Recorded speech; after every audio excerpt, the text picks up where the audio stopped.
আমাদের দীর্ঘদিনের আশা যে নোয়াখালীর নামে বিপিএল একটি টিম আসার জন্য ইনশাল্লাহ এবার আমরা বিপিএল এ নোয়াখালী এক্সপিরিয়েন্স নামে একটি টিম পেয়েছি। তার জন্য বিশেষ করে আমরা ড্যাশ টেবলস গ্রুপকে আমরা ধন্যবাদ জানাবো। তারা আমাদের নোয়াখালীর নামে টিম নিয়েছে এবং সুন্দর এবং একটা ব্যালেন্স টিম তারা সাজিয়েছে, তার জন্য তাদেরকে আবারও ধন্যবাদ। আমাদের ওপেনিং ব্যাটসম্যান হিসেবে 4 জন ব্যাটসম্যান রয়েছে, আমাদের দেশি 2 জন সৌম্য সরকার এবং নতুন তরুণ খেলোয়াড় হাবিবুর রহমান সোহান। এছাড়া রয়েছেন আমাদের শ্রীলঙ্কান ব্যাটসম্যান উইকেট রক্ষক কুশল মেন্ডেজ এবং ক্যারিবিয়ান হার্ড হিটার সালস।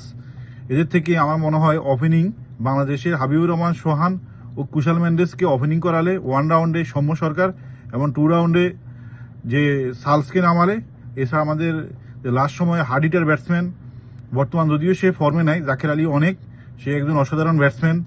দীর্ঘদিন বাংলাদেশকে সে ভালো একটা পজিশনে রেখেছে তার ব্যাটিং দিয়ে। সাম্প্রতিক তার ফর্মটা খারাপ, আশা করব এবার বিপিএল এ সে তার ভালো খেলা দিয়ে আবারও তার ফর্মে ফিরবে ইনশাল্লাহ। সে আমাদের নোয়াখালীর জন্য ভালো কিছু করবে, তার সেই বিশাল বিশাল ছক্কাগুলো আমরা দেখবো ইনশাল্লাহ। তাই আমাদের যারা নোয়াখালী জেলার বা আমাদের ফেনী লক্ষ্মীপুর জেলা যারা রয়েছেন তাদের সাথে সাথে আমাদের পার্শ্ববর্তী জেলা যাদের সাথে আমাদের বিভাগ নিয়ে দ্বন্দ্ব, সেই কুমিল্লাও আমাদেরকে আশা করি সাপোর্ট করবে, কারণ কুমিল্লার নামে এবার কোনো টিম নেই। তাই আশা করি আল্লাহর রহমতে নোয়াখালী এক্সপিরিয়েন্স এবং ভালো কিছু করবে। আমাদের দলে আছে আমাদের অভিজ্ঞ কোচ যে খালেদ মাহমুদ সুজন, যিনি বিপিএল এ বেশ কয়েকবার কোচিংয়ের দায়িত্ব করেছেন।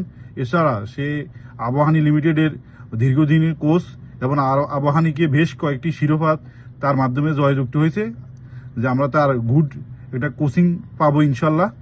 নোয়াখালী এক্সপিরিয়েন্সের জন্য শুভকামনা।